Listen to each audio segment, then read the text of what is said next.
नमस्कार दोस्तों। फाइनली 1 करोड़ जो सरकारी कर्मचारी है, जो सेंट्रल गवर्नमेंट एम्प्लॉइज हैं, जिस चीज का इंतजार था वो फाइनली आ गया है। देखिए यहाँ पर पिछले काफी समय से मीडिया में रिपोर्ट्स में काफी सारी खबरें आ रही थी कि हो सकता है कि इस बार 8 पे कमीशन ना लाया जाए। कई प्रकार के आइडियाज लगा रहे थे, लेकिन फाइनली आप देख सकते हैं बजट के जस्ट पहले फाइनली सरकार ने यहाँ पर जो 8 पे कमीशन है जो उसको अप्रूव कर दिया है।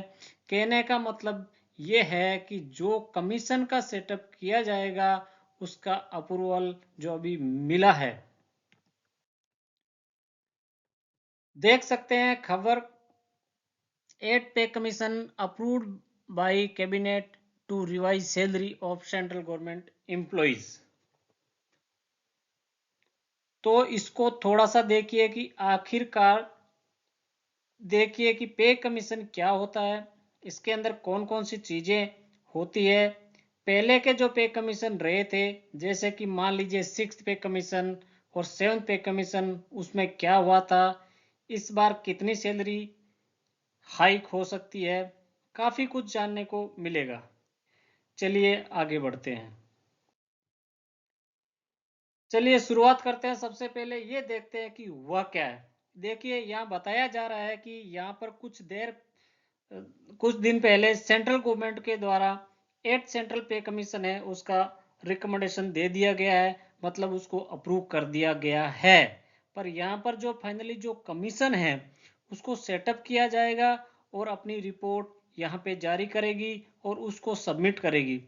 अब हो सकता है कि कमीशन अपनी रिपोर्ट्स 2025 के एंड में कर दे या 2026 के शुरू में कर देगी और फाइनली आपका एक्सेप्ट किया जाएगा, जिसकी वजह से जो सेंट्रल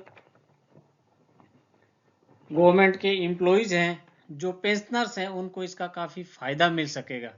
आप देख सकते हैं यहाँ पर जो यूनियन मिनिस्टर है अश्विनी वैष्णव, उन्होंने इस चीज के बारे में अनाउंसमेंट किया था कि कैबिनेट के द्वारा डिसीजन लिया गया था। लेकिन एक चीज आपको ध्यान रखना है, अभी सेंट्रल गवर्नमेंट में अभी के लिए जो पे कमीशन है, जो 8 पे कमीशन, उसके सेटअप का अप्रूवल दिया है। अब कमीशन कब से बैठेगा, कौन से डेट से बैठेगा, उसको अभी उजागर नहीं किया है। हो सकता है बजट पास होने के बाद या फरवरी के एंड में या मार्च की शुरुआत में जो कमीशन है उसको सेटअप किया जाए और 2-4 महीने के बाद इसका रिपोर्ट भी सबमिट हो जाएगा। लेकिन वो आगे समय बताएगा। और यहाँ पर यही है कि उसकी वजह से जो सेंट्रल गवर्नमेंट एम्प्लॉइज है और जो रिटायरमेंट ले चुके हैं, जो जिनको पेंशन मिलता है, उनको इससे काफी ज्यादा फायदा हो सकता है। अब देखिए यहाँ पर इम्पोर्टेंट इसलिए हो जाता है क्योंकि जैसा कि मैं आपको बोल रहा था कि मीडिया रिपोर्ट्स में आ रहा था कि शायद जिस प्रकार का कैश क्रंच आ रखा है, जिस प्रकार से बजट कंसंट्रेट हो रखा है, और सेंट्रल गवर्नमेंट का शायद यहाँ पर 8 पे कमीशन ना आए। लेकिन हुआ क्या है कि अभी आपने देखा होगा कि लगातार हमारा जीडीपी ग्रोथ है उसमें गिरावट हुई है। जो अभी Q2 का जीडीपी ग्रोथ आंकड़ा आया था उसमें हम 5.4% पर चले गए। और इसी को देखते हुए यहाँ पर ऐसा लग रहा था कि शायद सरकार जो है वो लोगों के हाथों में, सरकारी कर्मचारियों के हाथों में यहाँ पर और ज्यादा पैसा रखना चाहती है ताकि वो स्पेंड करें, खर्चा करें, जिसकी वजह से हमारे देश में इकोनॉमी ग्रोथ हो सके। और वो भी एक तरीका हो सकता है। लेकिन क्वेश्चन यहाँ पर ये है कि 8 पे कमीशन आखिरकार होता क्या है। देखो, पे कमीशन एक ऑफिशियल पैनल होता है जो सरकार सेटअप करती है और इनके द्वारा कुछ रिकमेंडेशन दिए जाते हैं। देखो, ऐसा नहीं है कि सिर्फ और सिर्फ सैलरी कितनी बढ़ेगी उसको रिकमेंडेशन है, उसकी रिकमेंडेशन। इसके अलावा बहुत सारी और भी चीजें होती है कि सेंट्रल, जैसे कि फिटमेट फैक्टर कितना होगा या पेंशन है उनका क्या होगा, और यहाँ पर अलग अलग अलाउंसेस होते हैं उनका क्या होगा। बहुत सारी चीजें हैं जो देखना होता है और वो सारे रिकमेंडेशन सेंट्रल गवर्नमेंट को दिए जाते हैं। और सेंट्रल गवर्नमेंट जो उसको अप्रूव करती है, तो यहाँ पर सरकारी कर्मचारियों की जो सैलरी है, पेंशन है, वो यहाँ पर बढ़ जाती है।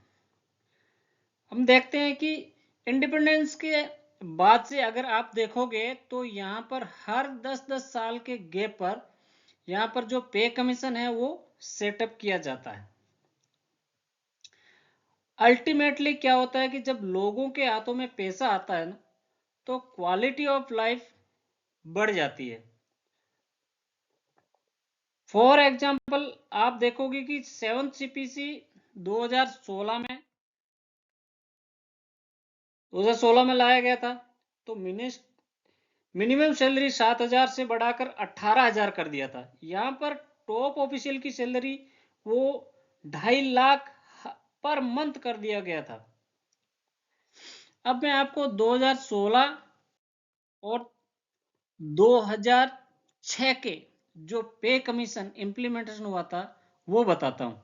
जैसे 2006 में जब कांग्रेस की सरकार थी, उस समय 6th पे कमीशन लाया गया था, और 2016 में पीएम मोदी की सरकार थी, 7th पे कमीशन इम्प्लीमेंट किया गया था। तो 2006 वाले 6th पे कमीशन में जो पे बैंड है, ग्रेड पे है, उसको लाया गया था।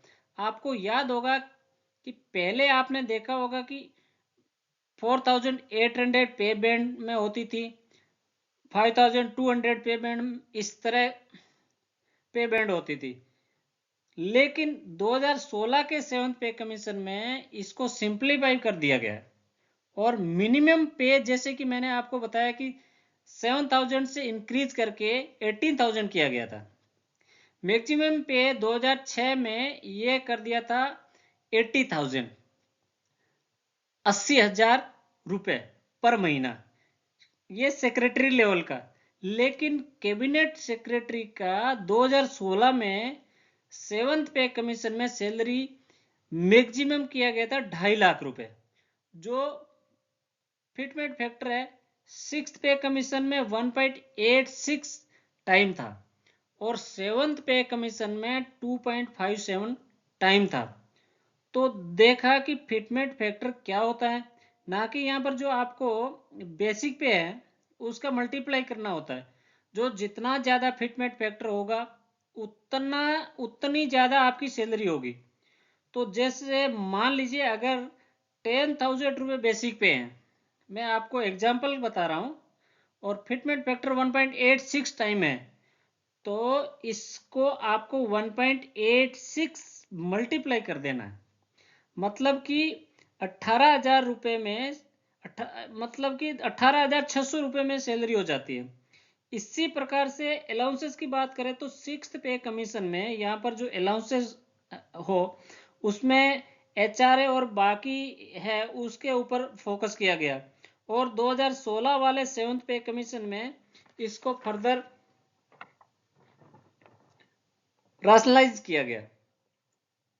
ग्रेचुइटी, जब आपको पता है कि जब आप लंबे समय से किसी डिपार्टमेंट से जुड़े होते हैं, तो आप लंबे समय तक कर्मचारी रहते हैं, आप रिटायर होते हैं, तो अक्सर आपको ग्रेचुइटी मिलती है। तो 6th पे कमीशन में ग्रेचुइटी का अमाउंट था जो 10 लाख रुपए था, जिसको बढ़ा करके 7th पे कमीशन में 20 लाख कर दिया गया, और उसमें डियरनेस अलाउंस भी जोड़ दिया गया। पेंशन जो 7th पे कमीशन में जो मिनिमम 9,000 रुपये पर महीना किया गया, और डियरनेल अलाउंस भी आप देख सकते हो, जो आपका हर साल डियरनेल अलाउंस क्या होता है ना, जो आपका पे होता है ना, जो आपका सैलरी मिलती है उसमें बढ़ोतरी होती रहती है। हर 3-3% लगभग मानकर चलिए कि हर 6 महीने में 3-3% का एक प्रकार से बढ़ोतरी होती है। लेकिन सवाल यहाँ ये उठता है कि 8th पे कमीशन है क्या, इसका मतलब क्या है। ज्यादातर ये कहा जा रहा है कि जो 7th पे कमीशन में रिफॉर्म्स लाए गए थे उनको आगे बिल्डअप किया जाएगा, और यहाँ पर और ज्यादा चीजें को एनहांस करने की कोशिश की जाएगी। और आप इसलिए यहाँ पर फाइनली कमेटी है जो सेटअप किया गया है, अब देखिए एक उम्मीद यहाँ पर यह जताई जा रही है कि मोस्ट प्रोबेबली इसमें जो कि फिटमेंट फैक्टर है उसको 2.57 से बढ़ाकर 2.86 कर दिया जाएगा। इसका मतलब ये हुआ कि अगर ये होता है तो सेंट्रल गवर्नमेंट एम्प्लॉय की जो तनख्वाह है वो लगभग 186% इतनी इंक्रीज हो सकती है। लेकिन देखिए अक्सर कुछ अल्टीमेटली स्पेकुलेशन है, जब तक पे कमीशन सेटअप नहीं हो जाता, कमीशन की रिपोर्ट नहीं आ जाती, तब तक एकदम हम क्लियर चीजों को नहीं कह सकते। लेकिन अगर आप डिमांड देखोगे, जो गवर्नमेंट एम्प्लॉयज के जो यूनियन वगैरह है उनकी जो डिमांड है, जो मिनिमम सैलरी जो 18,000 से बढ़ाकर 26,000 से 30,000 की जानी चाहिए। फिटमेंट फैक्टर को कहना था कि 3.86 3.5 कर देना चाहिए, और डियरनेस अलाउंस में भी ये भी कहा जा रहा था कि इसको थोड़ा सा इन्फ्लेशन के तहत ज्यादा एडजस्ट करना चाहिए, और इसके अलावा पेंशन में भी चेंज आएगा, और साथ ही साथ हाउसिंग और ट्रेवल अलाउंस इसको थोड़ा सा और राशनलाइज करना चाहिए। कई बार क्या होता है कि कंप्लेंट में आता है कि दिल्ली और मुंबई जैसे शहर में रहते हैं तो उनका हाउस रेंट काफी ज्यादा है। तो अब देखना होगा कि जो 8th पे कमीशन है क्या वो इन सारे चीजों के ऊपर फोकस करता है कि नहीं करता है। वैसे मैं आपको बताता हूं कि मीडिया में कुछ ये ऐसी खबरें चल रही थी कि यहाँ पर जो गवर्नमेंट एम्प्लॉयज हैं की सैलरी है काफी हद तक परफॉर्मेंस बेस्ड भी हो सकती है। कोशिश की जा रही है, मतलब आपका परफॉर्मेंस कैसा है उसके हिसाब से सैलरी हाइक होगी। मगर अल्टीमेटली देखते हैं कि कमीशन के द्वारा क्या रिकमेंडेशन आती है और कब तक की इसको सेटअप किया जाता है। लेकिन अल्टीमेटली बात यह है कि इसमें कोई डाउट नहीं होना चाहिए कि 8th पे कमीशन आएगा कि नहीं, ये अब 100% श्योर हो गया है, क्योंकि कैबिनेट ने इसको मंजूरी दे दी है। और अभी ये फाइनली इसका यही बाकी रह गया कि ये कौन सी डेट को कमीशन बैठेगा और कब तक ये अपनी रिपोर्ट सबमिट करेगी। इसके आधार पे आप का पे कमीशन की रिकमेंडेशन जो आएगी उसी हिसाब से सेंट्रल गवर्नमेंट एम्प्लॉयज और जो पेंशनर है उनकी सैलरी बढ़ी जाएगी और गवर्नमेंट उसको अप्रूव करेगी। आई होप कि आपको ये वीडियो पसंद आया होगा। ऐसे ही वीडियो में अपडेट पाने के लिए आप मेरे वीडियो देखते रहिए, सब्सक्राइब कीजिए और बेल आइकन को दबा करके जो नए नए वीडियो का है नोटिफिकेशन आपके पास आता रहेगा। इसलिए बेल आइकन को दबा करके इसको शेयर भी कर दीजिए, ताकि जो अगला अपडेट जो 8th पे कमीशन के बारे में होगा वो आपके पास आ जाएगा। नमस्कार, जय हिंद, धन्यवाद।